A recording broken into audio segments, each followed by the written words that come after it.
আসসালামু আলাইকুম। আমি আজকে চলে এসেছি নাটোর রাজবাড়িতে। এর নাম মূলত দীঘাপতিয়া রাজবাড়ি, যা 1972 সালে উত্তরা গণভবন নামকরণ করা হয়। এটি নাটোর শহর থেকে প্রায় 2.4 কিলোমিটার দূরে অবস্থিত। আমি উত্তরা গণভবনের মূল ফটকটির সামনে চলে এসেছি। আজকে চেষ্টা করব এর ভিতরের সব কিছু আপনাদের সংক্ষিপ্ত আকারে ঘুরে দেখাতে। তার আগে বলে নিই, উত্তরা গণভবনের আঙিনায় ঢুকতে আপনাকে আগেই 20 টাকা মূল্যের একটি টিকিট কেটে নিতে হবে। আমি ইতিমধ্যে টিকিট কেটে নিয়ে এসেছিলাম। গ্রীষ্মকালে এটি 9টা থেকে 6টা এবং শীতকালে 10টা থেকে 5টা পর্যন্ত খোলা থাকে।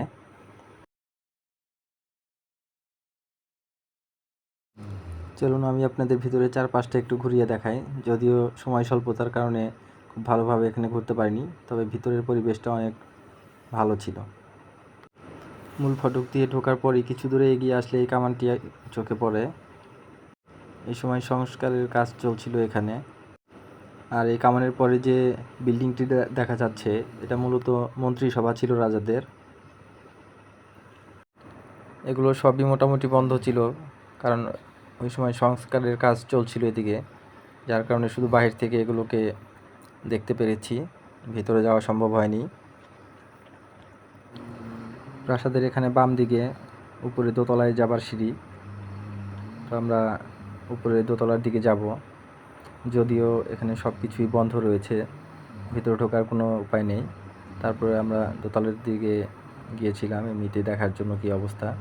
তো এখানে সব যে দরজা জানালাগুলো বেশ পুরনো। উপরে প্রাসাদ থেকে সামনের দিকের এই ভিউটা বেশ সুন্দর দেখতে। এই মন্ত্রিসভায় ঢোকার আগে বাম দিকে রানীঘাট, রানীমহল এবং একটি মিনি চিড়িয়াখানাও আছে, যেখানে আমরা গিয়েছিলাম। এই তো এখানে সাইনবোর্ড দিয়ে দেখানো হয়েছে কি কি রয়েছে। তো আমরা ভিতরের দিকে যাব। এখানে যে সোজা রাস্তা, সামনের দিকে চলে গেলে রানীঘাটটি রয়েছে, যদিও সেখানে যাওয়ার সময় হয়নি। তো আমরা ডান দিকে মিনি চিড়িয়াখানা আছে, ওই দিকে আগানোর চেষ্টা করেছিলাম।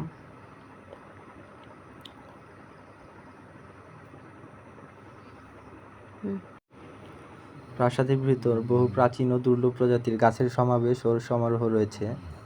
ঢাকার জাতীয় স্মৃতিসৌধের শোভাবর্ধনকারী রোপণকৃত ফুল ব্রাউনিয়া ও ককেশিয়া এখানকারই। তো মূল গেটে ঢোকার শুরুতেই সেই গাছগুলো রয়েছে। আমরা ডান দিকে চিড়িয়াখানার দিকে চলে যাচ্ছি। এটা খুব বেশি বড় চিড়িয়াখানা নয়, মিনি চিড়িয়াখানা। এখানে বেশ কিছু হরিণ রয়েছে।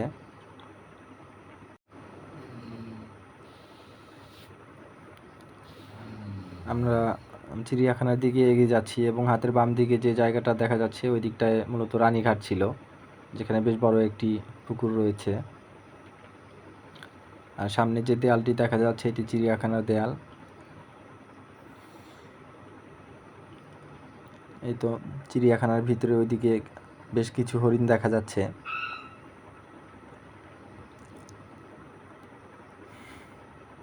তো আমরা এখান থেকে বেরিয়ে মূল প্রাসাদের দিকে চলে যাব। যেদিক দিয়ে আমরা এসেছিলাম ওই রাস্তায় আমরা বের হব। বের হলে এই বাম পাশে হচ্ছে সংগ্রহশালা।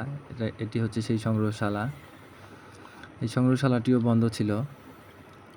তো আমরা সামনের দিকে আগাবো। সামনে ওই তো আরেকটি বিল্ডিং দেখা যাচ্ছে, এটি মূলত মূল ভবনটি। রানীঘাট এবং রানীমহলের এলাকা থেকে বেরিয়ে একটু সামনের দিকে আগালেই উত্তরা গণভবনের সংগ্রহশালাটি সামনে পড়বে এবং তার পিছনে রয়েছে রাজাদের সেই বাসভবনটি। তো এটি হচ্ছে সেই সংগ্রহশালাটি, যেখানে রাজাদের ব্যবহৃত অনেক জিনিসপত্র এখানে রয়েছে।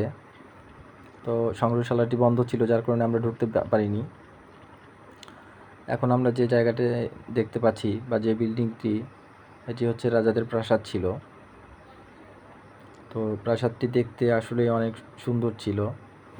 এই প্রাসাদগুলো মূলত 1734 সালে প্রায় 43 একর জমির উপর নির্মাণ করা হয়, কিন্তু পরবর্তীতে 1897 সালের ভূমিকম্পে ভবনগুলো অনেকটাই ক্ষতিগ্রস্ত হয়ে যায়।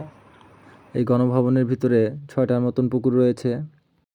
পুকুরগুলো সংস্কারের অভাবে প্রায় ভরাট হয়ে গিয়েছে। এই গণভবনের ভিতরে বিশাল এলাকা জুড়ে রয়েছে আমের গাছ। এটি বিশাল বড় একটি আমের বাগান। এখানে রাজশাহীর বিভিন্ন প্রসিদ্ধ প্রজাতির আম গাছ রয়েছে।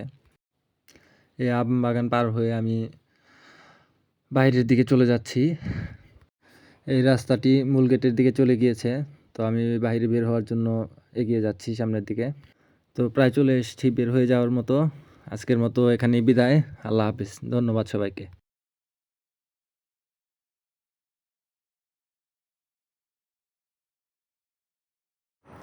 তো আজকের মতো আমি এখানেই বিদায় নিচ্ছি। এরপরে হয়তোবা আবার দেখা হবে নতুন কোনো ভ্রমণ অভিজ্ঞতা নিয়ে। সে পর্যন্ত সবাই ভালো থাকুন, সুস্থ থাকুন। আল্লাহ হাফেজ।